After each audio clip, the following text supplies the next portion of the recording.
Gak bakal kita songsong untuk beberapa hari lagi gitu. Jadi nggak bisa dipungkiri kita juga gembira gitu ya. Jadi memang sekarang tuh perasaan kita campur aduk gitu. Tapi kalau sebenarnya idealnya sikap seorang muslim ya, sebenarnya nih yang idealnya harusnya di momen terakhir Ramadan seorang muslim itu bersedih ya, bersedih bahkan teramat parah gitu ya. Kenapa kaum muslimin itu harus bersedih, atau kenapa dia bisa bersedih secara alamiah, secara tabiiyah gitu kan ya? Itu memang ada alasannya gitu ya. Pertama, memang patutlah orang-orang beriman ini bersedih ketika menyadari Ramadan itu akan pergi, sebab dengan perginya bulan suci itu pergi pula banyak sekali keutamaan. Ya, karena kan kita sepakat ya bahwasanya di bulan suci Ramadan ini adalah bulan yang menawarkan sejuta keutamaan. Bahkan dikatakan, bukankah kita sama-sama mengakui bahwasanya bulan Ramadan ini bulan penuh berkah gitu kan ya, bulan penuh kemuliaan.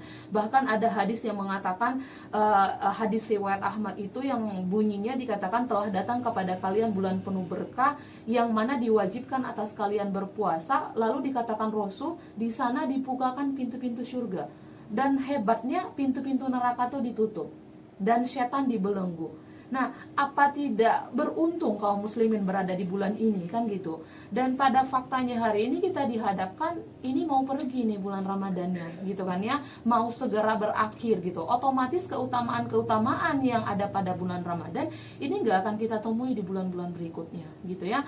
Kemudian juga, bukankah hanya di bulan Ramadan ini amalan sunnah itu justru diganjar menjadi pahala wajib? Iya kan ya? Dan kemudian juga, bukankah seluruh pahala kebajikan itu dilipat gandakan? Iya kan ya? Dan itu nggak kita dapatkan lagi-lagi di bulan-bulan berikutnya gitu. Sehingga wajar pada akhirnya ciri orang beriman itu merasakan aduh nyesek. Iya, bersedih sekali pada saat mendapati dirinya, ya Allah, Ramadan sudah mau berakhir.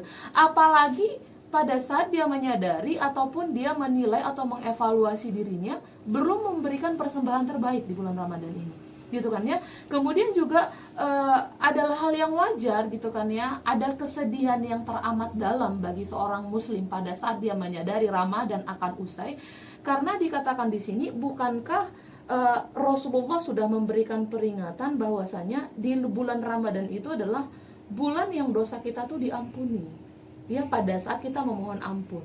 Nah, jadi dikatakan kan, jika seseorang itu sudah mendapati Ramadan, kemudian juga sebulan bersamanya gitu kan ya, dan dia juga masih saja mendapatkan ataupun masih memberikan atau ada peluang untuk memohon ampun kepada Allah, dan dia tidak melakukannya, itu rugi gitu, bahkan celaka gitu kan ya. Tapi kalau dia benar-benar melakukannya, kita juga nggak boleh berbangga, karena kita nggak tahu seoptimal apapun kita sekarang belum tentu, dan kita nggak tahu apakah diterima sama Allah. Ya, logikanya begini, sedangkan orang yang mati-matian untuk khusyuk atau berusaha untuk senantiasa mendapatkan perhatian dari Allah, lalu juga memohon ampunan, itu kita nggak tahu kan diterima atau enggak gitu ya. Apalagi yang sama sekali tidak ada melakukan apapun gitu. Rasanya tuh sedih gitu kan ya, atau merasa kepedean atau gimana gitu, nggak ngerti. Karena pasti Nada juga lihat dong, fakta yang kita temui juga masih ada sebagian kaum muslimin yang rasanya tuh merasa Ramadan ini flat gitu. Artinya kita melihat ada misalnya laki-laki yang dia muslim, dia sehat, kemudian juga tidak ada kelihatan sesuatu hal yang kurang pada fisiknya, tapi tidak berpuasa. Saya ada menemuinya gitu kan ya. Ya, dan itu kan sesuatu hal yang ya bagi saya secara pribadi selaku seorang muslim itu saya miris gitu loh. Jadi saya membayangkan dirinya adalah saya. Pertanggungjawaban apa yang kelak akan disampaikan kepada Allah pada saat dia dalam keadaan sehat walafiat, diberikan tubuh yang sempurna, lalu juga fisik yang sehat, waktu yang cukup, lalu juga kalau dikatakan dari keadaan, misalnya dari keadaan materi juga ada, tapi kenapa enggan berpuasa gitu ya. Dan itu kita temui gitu loh. Nah, itu kita kesampingkan dulu, kita terfokus dulu sama orang-orang yang ini mengoptimalkan amalannya gitu kan ya. Dan memang Allah katakan, Rasulullah katakan gitu kan ya, dalam salah satu hadis riwayat Hakim dan Tabrani, celakalah seseorang yang memasuki bulan Ramadan namun dia tidak diampuni ya. Jadi apa maknanya gitu kan ya, tidak diampuni berarti bisa jadi karena dia tidak memohon ampun sama sekali, atau ampunannya tidak diterima. Jadi kan ada kan indikasi ampunan itu tidak diterima, artinya bisa jadi dia memohon ampun itu tidak serius. Atau kalau dia terkategori bertaubat ternyata tidak taubatan nasuha, artinya dia menyadari kesalahannya hari ini, besok dia ulangi lagi gitu. Padahal kan esensi untuk bertaubat dalam Islam itu atau dalam paradigma Islam itu ya dia mengakui kesalahannya, kemudian berkomitmen untuk tidak mengulanginya, kan gitu. Nah jadi kondisi di mana Ramadan ini akan segera pergi memang adalah hal yang wajar. Tadi saya katakan kita mengalami kesedihan. Namun gitu kan ya, yang perlu kita perhatikan tadi di sini kan yang mau kita bahas bagaimana caranya supaya tadi kita tidak larut dalam kesedihan, tapi spirit yang kita bangun di Ramadan ini, artinya kan spirit berarti hal-hal positif yang sudah kita biasakan atau habits yang sudah kita bentuk selama Ramadan, yang itu semua kebaikan, itu kita harus pelihara di luar Ramadan. Gitu ya. Nah, kalau kita merefresh spirit Ramadan gitu ya, Ramadan ini memang seperti bulan keajaiban kan. Kenapa saya katakan bulan keajaiban? Sebab banyak perubahan yang terjadi di masing-masing individu yang ingin mendapatkan keutamaannya. Ya, perubahan itu tentu karena yang lebih baik ya. Misalnya gini, yang tadinya dia mungkin kalau sholat itu masih mengeluh waktu, kalau di waktu Ramadan dia dengar azan, bahkan ke masjid gitu kan ya, untuk mendapatkan pahala berlebih. Misalnya bagi laki-laki kan lebih utama gitu ya. Atau mungkin sebelumnya di hari-hari biasa dia tidak pernah terfikir menghatamkan Al-Quran itu dalam sebulan.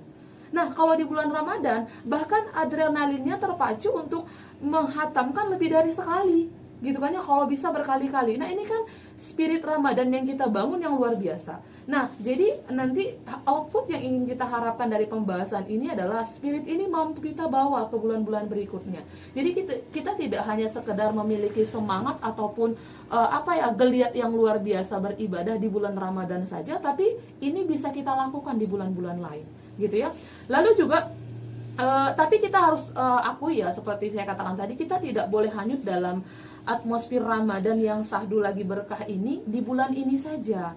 Tapi kita harus mampu membawa itu keluar di bulan-bulan berikutnya. Makanya tadi saya katakan kebiasaan-kebiasaan yang sering kita dapati kan kayak sholat lebih khusyuk, kemudian juga tadi menghatamkan Al-Quran lebih dari sekali, lalu juga kesabaran kita juga senantiasa mampu kita kontrol gitu kan. Karena kan kita sering banget nih dengar seperti ini, misalnya kalau ada sesuatu hal misalnya yang merangsang kita untuk marah, orang bakal bilang ingat puasa gitu kan ya. Atau mungkin ada sesuatu hal yang sesuatu hal yang tidak layak dipandang oleh mata, katakanlah aurat yang terpampang, saya lagi bagi laki-laki melihat aurat perempuan, begitu juga sebaliknya gitu kan ya. Jadi ada peringatan pasti, misalnya dari orang sekitar atau kita sendiri sadar, astagfirullah ini lagi puasa gitu ya. Nah, jadi momen-momen seperti itu atau spirit seperti itu harusnya tidak hanya